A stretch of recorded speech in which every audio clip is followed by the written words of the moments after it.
आपने कभी ध्यान किया है? आपने ध्यान तो किया होगा बहुत सालों से, मगर ध्यान के नाम से आपने और कुछ कर लिया होगा, गलत ध्यान कर लिया होगा, पाने के लिए ध्यान किया होगा। अगर आप कुछ पाने के लिए ध्यान करते हो, तो आप कितना बड़ा ध्यान करते हो और कितने समय तक ध्यान करते हो, उससे कुछ मिलने वाला नहीं। 50 साल करो, 100 साल करो, 1000 साल करो, बिना अन्न, पानी, भोजन किए, गुफा में बैठो, मिट्टी के अंदर चले जाओ, इससे कुछ भी नहीं होने वाला। क्योंकि ये जो आप ध्यान करते हो ना, इसका जो बेसिक वो ही गलत है। आप ना कुछ पाने के लिए ध्यान कर रहे हो।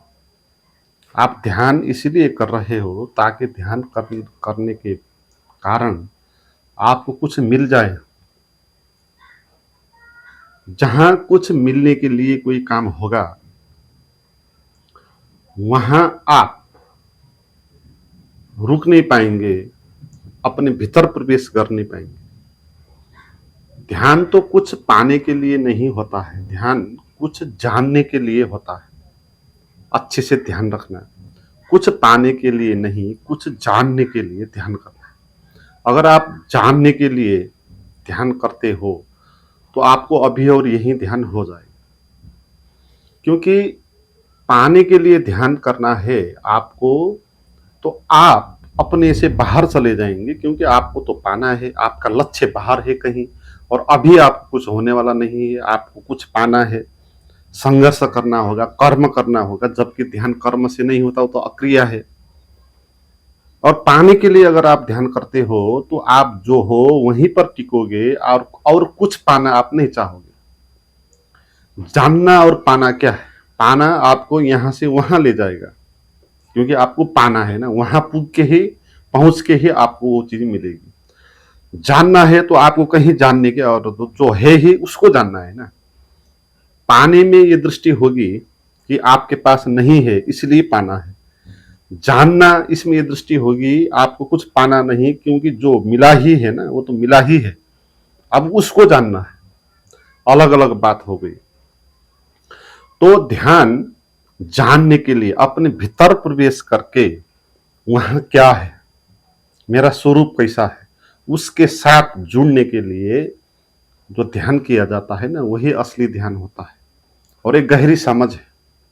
हम इस वीडियो में कैसे हम उस अपने भीतर के साक्षी ध्यान के साथ हम जुड़ सकते हैं, उसके 3 स्टेप को फॉलो करके हम कैसे उसके अंदर प्रवेश कर सकते हैं, इसके बारे में बात करेंगे।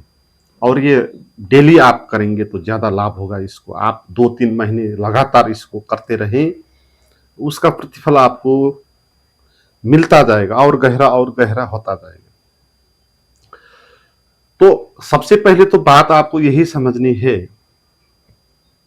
कि आपको, जैसे आप कमरे के अंदर आपको जाना हो, तो आपको कहीं बाहर जाना नहीं होगा। जितना आप बाहर जाओगे उतना आप दूर होते जाओगे। आप दरवाजे पे खड़े हो, तो आपको भीतर प्रवेश करना है, तो आपको दरवाजा को खोल के उसके भीतर आना होगा ना, है? मगर आप कुछ पाने के लिए अगर ध्यान करते हो, तो आप वहां प्रवेश आप नहीं करोगे। आप उस कमरे से बाहर चलोगे और बहुत दूर तक जाओगे, और आपका लक्ष्य ये होगा कि कहीं दूर रखा हुआ है। तो जितना आप आगे चलोगे ना, उतना आप ध्यान से दूर होते होते जाओगे। इसलिए लोगों को जितना लंबा वो ध्यान करते हैं ना, उतना मुश्किल हो जाता है ध्यान होने के लिए। तो ऐसी ही बात है, आप दरवाजे पर खड़े हो और आपको भीतर प्रवेश करना है, चलना कहीं नहीं है, कुछ पाना कहीं नहीं है, वो है ही भीतर, कमरा भीतर है ही, आप भी हो ही। और वहां पर रुकावट क्या है, उस रुकावट को समझना है। तो पहला स्टेप यही होगा, इसमें आप 5-10 मिनट के लिए आंख बंद कर बैठेंगे, और इस भाव में आप बैठेंगे कि आपको कुछ पाना नहीं है, जो है ही उसको जानना है, और अपने भीतर प्रवेश करना है। तो आपको अपने भीतर प्रवेश करने के लिए जो बाधा है, जो दीवाल है, वो क्या है? वो आपका शरीर है और आपका मन है। और ये मन भी इसी शरीर के भीतर से आता है ना। इसलिए एक ही बात है, आप इसको कह सकते हैं मनो शरीर है। मन और शरीर दो अलग अलग नहीं होता। मन इसी शरीर के भीतर से पैदा होता है। तो बाहर इसकी दीवार है शरीर, ये स्थूल है, और भीतर दीवार है मन की, विचारों की, वो थोड़ा सूक्ष्म दीवार है। तो स्टेप बाय स्टेप हम इसके भीतर प्रवेश करना है ना। पहले हम बाहर के दरवाजे को अलग करेंगे, खोलेंगे, फिर हम सूक्ष्म जो दरवाजा है विचारों का उसको अलग करेंगे। तो फिर हम निर्विचार में वहां पहुंच जाएंगे जहां हमारा स्वभाव है, जहां साक्षी होता है, जहां शून्य है, जहां निराकार है। तो सबसे पहले ना इस शरीर से भीतर प्रवेश कैसे करें, क्योंकि शरीर तो सख्त दीवाल है, बहुत कठोर है, चट्टान जैसा, और ये शरीर ही शरीर आपको नजर आता है। तो बहुत मुश्किल लगेगा आपको अगर ना समझी हो तो, मगर समझ हो तो आप इस शरीर को सहज रूप से क्रॉस करके भीतर चले जाएंगे, है। ये दीवाल आपके लिए दीवाल नहीं होगी, क्योंकि ये दीवाल सच में दीवाल नहीं है, ये मान्यता की दीवाल है। हमने मानते आए हैं हम कि मैं शरीर हूं, मैं शरीर हूं, शरीर हूं, कहते आए हैं। इसलिए हमको ये शरीर लगातार अनुभव होता है, इस तरह अनुभव होता है जैसे कि हम इसके अंदर फंस गए हैं और इस शरीर के भीतर हम फंसे हुए हैं और चारों तरफ ना दीवाल ही दीवाल है और हम बाहर आ नहीं पा रहे। ऐसे हमारी स्थिति है, मगर रियल में ऐसा नहीं है। ये मान्यताओं के कारण हमने रिपीटेशन किया ना, मैं शरीर हूं, शरीर हूं, शरीर हूं, इसलिए हम शरीर हो गए हैं, मान्यता कारण हो गए। रियलिटी में ऐसा नहीं है। रियलिटी में अगर ऐसा होता तो मुक्ति की कोई संभावना भी नहीं होती। सच में ही अगर शरीर दीवाल ही होता तो कोई भी बुद्ध पुरुष बुद्ध नहीं हो पाते। वो तो दीवाल ही अगर सच में होता तो, मगर सच में ये दीवाल नहीं होता, एक मान्यता होती है। तो इस मान्यता को कैसे तोड़ें, तो आप इस समझ से इसको तोड़ेंगे। आप पहले अपने शरीर को देखेंगे बाहर से। आपका शरीर ये बाहर से दिखाई पड़ रहा है, जैसे आप बाहर देखते हो किसी पेड़ को, किसी जानवर को, किसी आदमी को, तो आपके लिए वो दृश्य हो जाता है, आप उससे अलग हो जाते हो, आप उसका दृष्टा हो जाते हो। जिसको भी आप देख पाते हो ना, आप वो नहीं होते, उससे आप अलग हो जाते हो, क्योंकि वो दृश्य हो गया, आप देखने वाले हो गए। देखने वाले दृश्य से सदा अलग ही होगा। तो आपने पेड़ को देखा तो एक बात फिक्स है कि पेड़ आप नहीं हो।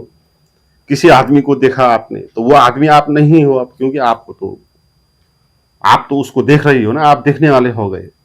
तो ऐसे ही आप अपने शरीर को देखो, बाहर से भी ये शरीर दिखाई पड़ जाता है, आगे का हिस्सा, पीछे का हिस्सा भी देख।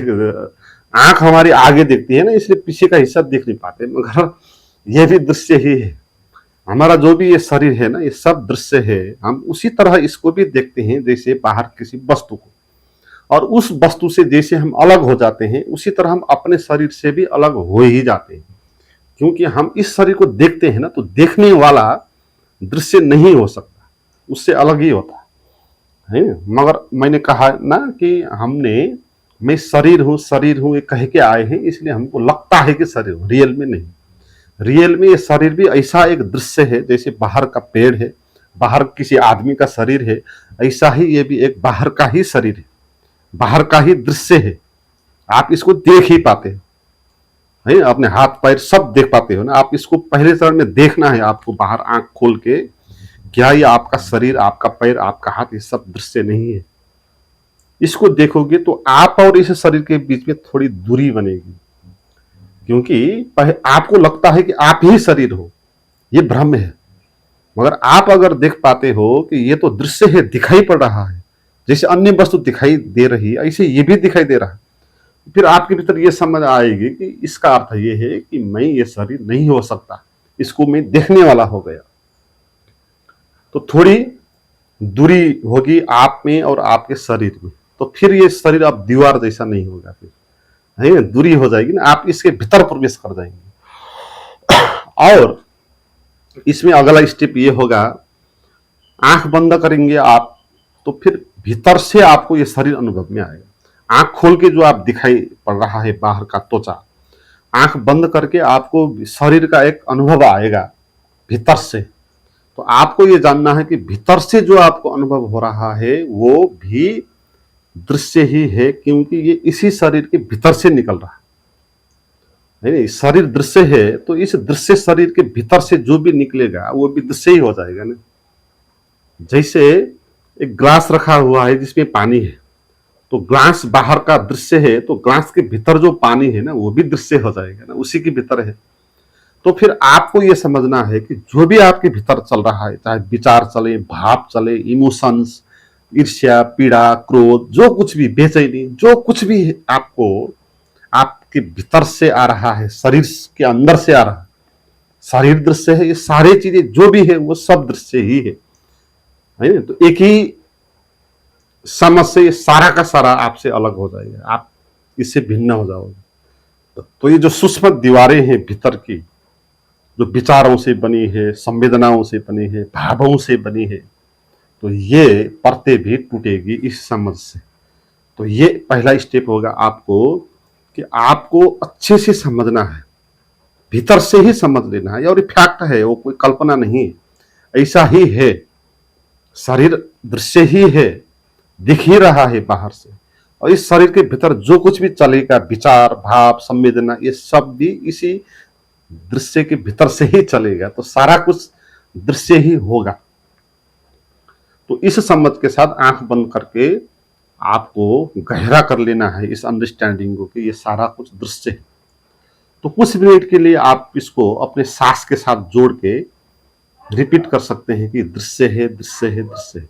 जो कुछ भी मुझे अनुभव हो रहा है वो सब दृश्य है, वो सब बाहर का है, वो मैं नहीं हूं, मुझसे वो अलग है, इसको मैं जानने वाला हूं। तो इस भाव में आप बैठे, भीतर जाती हुई सांस में कहो कि ये जो अनुभव हो रहा है सब दृश्य है। बाहर आती हुई सांस में कहो कि जो कुछ भी हो रहा है वो सब दृश्य है। और कुछ नहीं करना, केवल कहना है भीतर से, दृश्य है, दृश्य है, दृश्य है।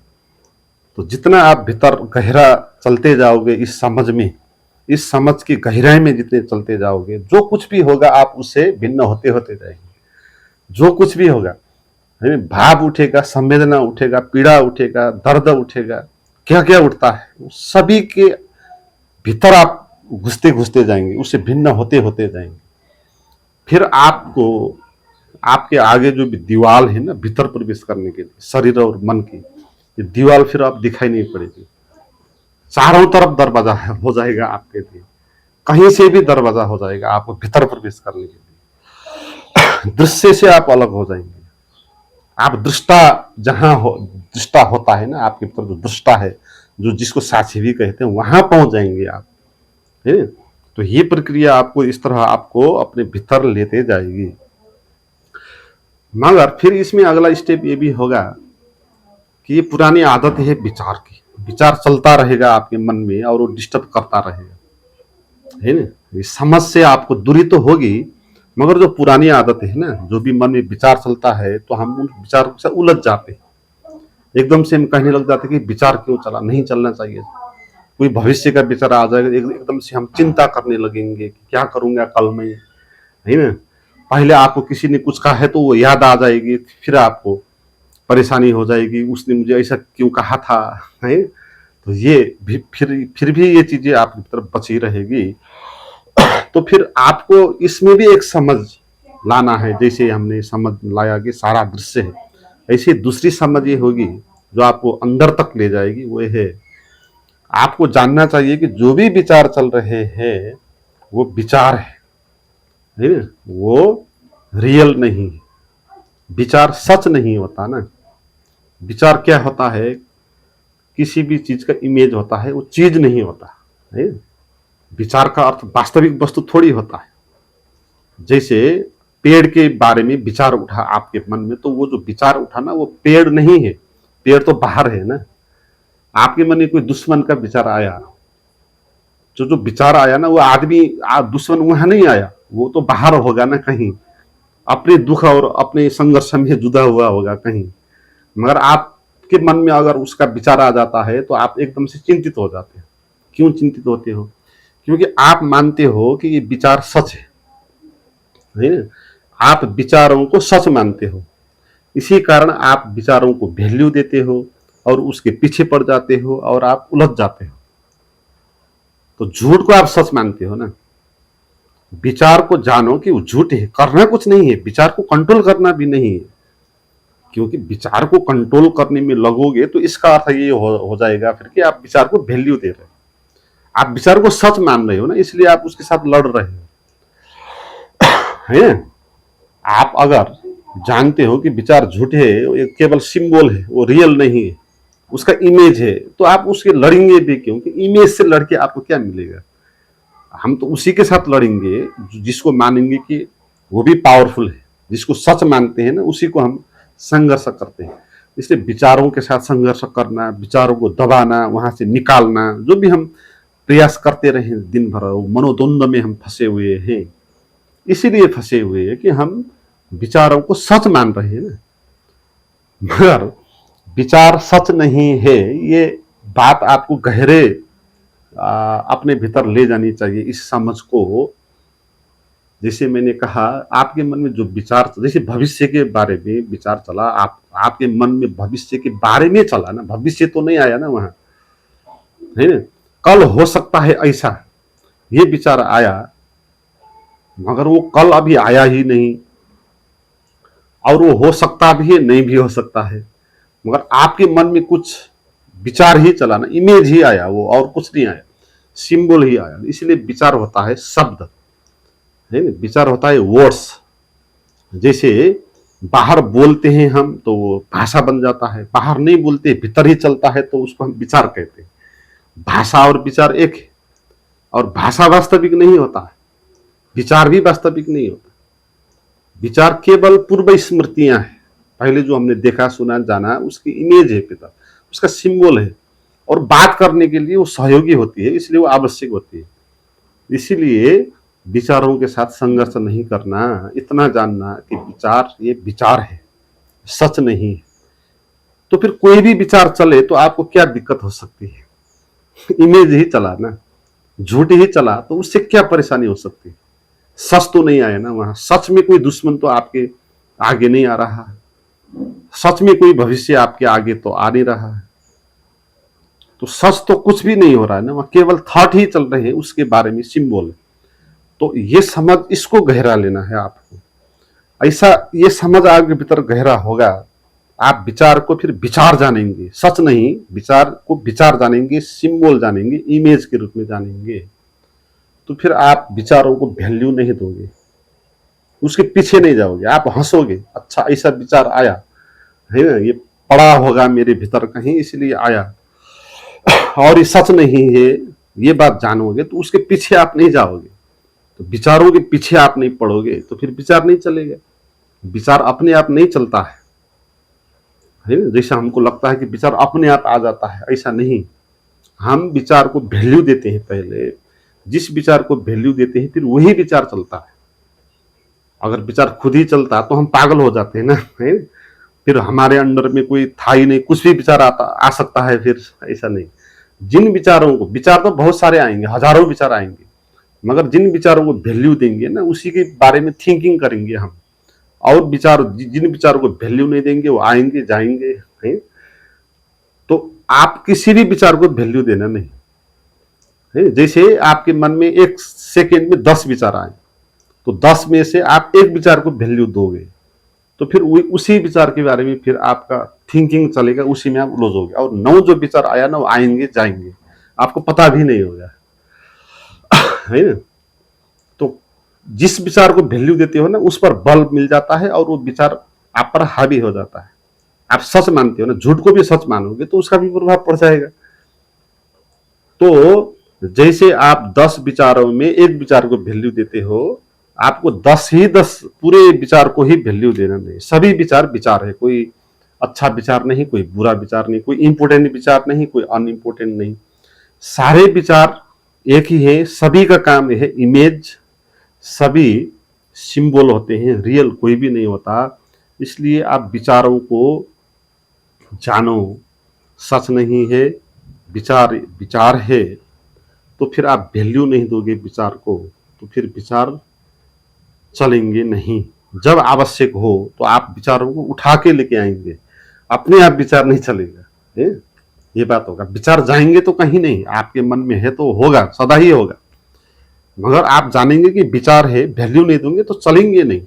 जब आपको आवश्यक हो तो विचार को उठा के आप प्रयोग करेंगे, है, मगर विचार आप पर हावी नहीं होगा। तो ध्यान में ये समझ आपको फिर दूसरे परत को तोड़ डालेगी और आप और अपने भीतर चले जाएंगे, फिर वहां विचार भी नहीं चलेंगे, शरीर भी दूर अनुभव आ जाएगा, शरीर नहीं है ऐसा अनुभव होगा आपको, विचार भी चलेंगे नहीं, एकदम शांत हो जाएंगे। तो आप ऐसी स्थिति में आ जाएंगे जहां सब कुछ शून्य है, सब कुछ निराकार है, मगर बोध है, शांति है, आनंद है। तो ऐसा क्षण आपके पास आएगा, तो वही ध्यान होता है, वहीं से ध्यान शुरू होता है, उसी स्थिति में रहना ही ध्यान कहते हैं। और वो जो शून्य की स्थिति होगी आपके आसपास, जो धीरे धीरे आपके आगे दिखाई पड़ने लगेगी, तो उस शून्य को आप स्वीकार करना है, उस पर राजी होना है। क्योंकि हमने अभी तक जाना नहीं कभी, ये जो शून्य होती है स्थिति हमारे चारों तरफ, यही हमारा स्वभाव होता है, यही हम होते हैं, हमको पता नहीं ना, इसलिए हम इसको वैल्यू नहीं देते। हम विचार को वैल्यू देते हैं, जो है ही नहीं उसको हम वैल्यू देते हैं, जो है उसको वैल्यू नहीं देते। तो अब ना आपको शून्य निर्विचार चेतना जो आपके आसपास अनुभव में आ रही है, उसको आपको वैल्यू देना है। जितना आप उसको वैल्यू दोगे, फिर वो चीजें आपके भीतर बढ़ने लगेगी और आप एक लिमिटलेस, अंतहीन आकाश जैसा खुला ऐसा अस्तित्व जो शाश्वत है, आनंद है, कभी मिटेगा नहीं। तो इस तरह बोध और होश का अनुभव आपको होगा। तो ये होता है असली ध्यान। और बाकी जो ध्यान के नाम पे चलते हैं ना, वो सब व्यापार होते हैं, तो ये आपको कहीं नहीं पहुंचाता। मित्रों, मेरे साथ ऐसे कुछ प्राइवेट गाइडेड मेडिटेशन है, वो ऑनलाइन सत्संग भी हम ध्यान करवाते हैं, भौतिक सत्संग करवा के भी हम ये ध्यान का अभ्यास करवाते हैं। तो उसके लिए मेरे साथ जुड़ना चाहते हैं तो जो गतिविधि होती है, वीडियो के नीचे डिस्क्रिप्शन में उसके बारे में लिंक होगा, वो इन्फॉर्मेशन वहाँ होगा, वहाँ जाएं और देखें।